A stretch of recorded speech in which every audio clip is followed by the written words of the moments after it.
Olá pessoal, tudo bem? Na aula de hoje nós vamos tratar da Segunda Guerra Mundial. Observe estas imagens. Ataque japonês à base naval americana de Pearl Harbor e o desembarque anglo-americano na Normandia. A Segunda Guerra Mundial está relacionada com o expansionismo alemão. A partir da chegada de Hitler ao poder e a instalação da ditadura nazista, inicia-se uma expansão germânica em busca do tal do espaço vital. Observe o quadro. Expansionismo alemão. Primeiro, ocupação da Renânia. Depois, o Pacto Anti-Komintern, que é um acordo político entre a Alemanha e o Japão para conter o avanço do comunismo soviético. Depois, a formação do Eixo. É uma aliança político-militar entre a Alemanha, de Hitler, a Itália, de Mussolini, e o Japão, de Hirohito. Anexação da Tchecoslováquia pela Alemanha. Depois, interessante, um pacto de não agressão entre a Alemanha nazista e a União Soviética. E, finalmente, 1º de setembro de 1939, invasão da Polônia, causa imediata da Segunda Guerra Mundial. Esse pacto de não agressão, também chamado Pacto Ribbentrop-Molotov, auxiliava a Alemanha para evitar o que ocorreu na Primeira Guerra Mundial, quando ela teve que lutar em duas frentes, a frente ocidental e a frente oriental, assinando um pacto de não agressão com a União Soviética, uma preocupação inicial só com a frente ocidental. Auxiliou também a União Soviética, que vai ter tempo para se preparar até a invasão alemã. Também contribuiu para a Segunda Guerra Mundial a política de apaziguamento exercida pela Inglaterra e França. A partir da instalação da ditadura nazista, Hitler sistematicamente vai cometer violações no Tratado de Versalhes, imposto pela França e pela Inglaterra. Diante das sistemáticas violações, França e Inglaterra nada fizeram. Também política de neutralidade dos Estados Unidos da América, muito mais preocupados em resolverem seus problemas internos pós-crise de 29. A Segunda Guerra Mundial tem dois momentos distintos, o avanço do eixo e o avanço dos aliados. Observe o quadro. Ofensiva do eixo, 39-41. Adoção da tática de Blitzkrieg pelo exército alemão, que quer dizer guerra relâmpago. Nessa guerra relâmpago, apoio da Força Aérea Alemã, a poderosa Luftwaffe. E expansão do eixo sobre a Europa, sobre o norte da África e a expansão japonesa no Pacífico. A partir de 1941, ocorre uma virada, uma reviravolta nos rumos da guerra. Vamos saber por quê. Observe a tela. 1941 é o início da invasão alemã à União Soviética. Quer dizer, aquele pacto de não agressão não está valendo mais. Operação Barbarossa, 22 de junho de 41. E também, no mesmo ano, 8 de dezembro, expansão japonesa pelo Pacífico e o ataque à base naval norte-americana de Pearl Harbor. A partir daí, um segundo momento desta Segunda Guerra Mundial, caracterizada agora pelo avanço dos aliados. Observe o quadro. Ofensiva aliada, 1941-45. Batalha de Midway, 1942, que vai deter a expansão japonesa no Pacífico. Batalha de Stalingrado, 1943, que representa a primeira derrota nazista e marca o início da expansão soviética e a libertação do leste europeu. Dia D, que é o embarque conjunto de tropas anglo-americanas na Normandia para a libertação da França, 6 de junho de 44.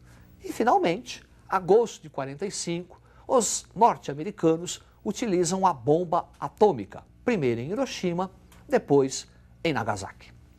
Ainda no transcorrer da guerra, a partir de 1943, os líderes das principais nações reúnem-se para tomarem decisões quanto ao final da guerra, o que fazer com as nações derrotadas.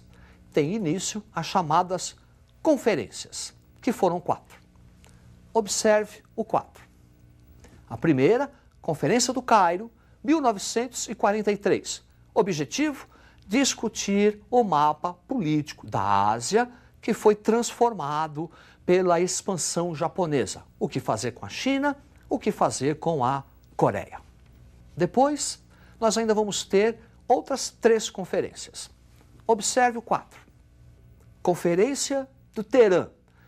Nesta conferência, foi tomada a decisão do ataque conjunto inglês e norte-americano à Normandia, o famoso Dia D. E também levantou-se a hipótese da divisão da Alemanha em zonas de influência. A divisão da Alemanha será ratificada numa próxima conferência, considerada a conferência mais importante de todas. Observe. Conferência de Alta. Ficou decidido a divisão da Coreia em 2 partes. Coreia do Norte, comunista. Coreia do Sul, capitalista. E divisão da Alemanha em áreas de influência. Alemanha Ocidental, sob a influência capitalista. E Alemanha Oriental, sob a influência comunista. E último, o Acordo de Potsdam, a Conferência de Potsdam. Observe a tela.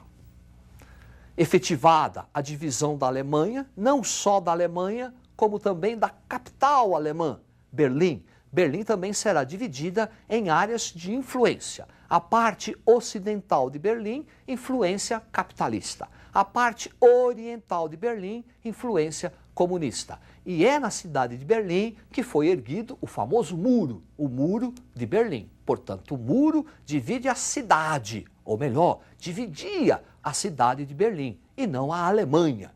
E a instalação do Tribunal de Nuremberg para o julgamento dos crimes nazistas. Após a Segunda Guerra Mundial, o mundo vai passar por uma série de consequências. E nós vamos observar as principais. Olho na tela. Consequências da guerra. Início da era atômica, desenvolvimento da Guerra Fria, considerada uma terceira guerra mundial, a criação de um organismo internacional para a preservação da paz mundial, a ONU, Organização das Nações Unidas, e o processo de descolonização da Ásia e da África. Sobre o processo de descolonização da Ásia e da África, nós vamos tratar numa próxima aula. Agora, nós vamos ver Guerra Fria. Guerra Fria consistiu num conflito ideológico entre o bloco capitalista e o bloco comunista. Observe o quadro. Guerra Fria, iniciada pela doutrina Truman, um discurso do presidente norte-americano ao Senado, Henry Truman, onde ele afirmava ser um dever dos Estados Unidos da América conter a expansão comunista. E aí inicia-se a Guerra Fria. De um lado, o bloco capitalista, sob a liderança dos Estados Unidos da América. Do outro, o bloco socialista, sob a liderança da União Soviética. Essa Guerra Fria será consolidada com a participação dos Estados Unidos da América na reconstrução econômica da Europa. Saiu da Segunda Guerra Mundial com a sua economia destruída. Os norte-americanos vão ajudar na reconstrução. Observe o quadro. É o famoso Plano Marshall. Ajuda econômica para a reconstrução europeia. O país que receber a ajuda econômica, em troca, deve conter o avanço do comunismo. Além do Plano Marshall, que é uma política americana externa, internamente, os Estados Unidos vão conhecer um movimento chamado macartismo. Observe o quadro. Macartismo, uma intensa campanha contra o comunismo, violenta internamente, que vai se constituir numa grave ameaça à liberdade de expressão. Macartismo, porque o responsável pelo início da campanha foi o senador Joseph McCarthy. Macartismo, então, uma verdadeira caça às bruxas, constituindo uma grave ameaça à liberdade de expressão, tão bem protegida, defendida e sendo um orgulho dos norte-americanos. Também por consequência da Segunda Guerra Mundial, nós vamos ter o início de uma corrida armamentista. Observe o quadro. Formação das alianças militares. Em 1949 é criada a OTAN, Organização do Tratado do Atlântico Norte, sob a liderança militar dos Estados Unidos da América, para conter a expansão comunista. Em resposta, 1955 é criada o Pacto de Varsóvia, a Cortina de Ferro, um pacto militar dos países comunistas sob a liderança da União Soviética. A criação dessas duas alianças militares coloca o mundo sob o chamado equilíbrio do terror. O pânico de um conflito entre as duas principais nações, Estados Unidos e União Soviética, com conhecimento das armas atômicas e o fim do mundo. E também, como consequência da Segunda Guerra Mundial, nós vamos ter o desenvolvimento, o surgimento do chamado Terceiro Mundo, que é aquele bloco que vai ficar sob as áreas de influência, ou comunista ou capitalista.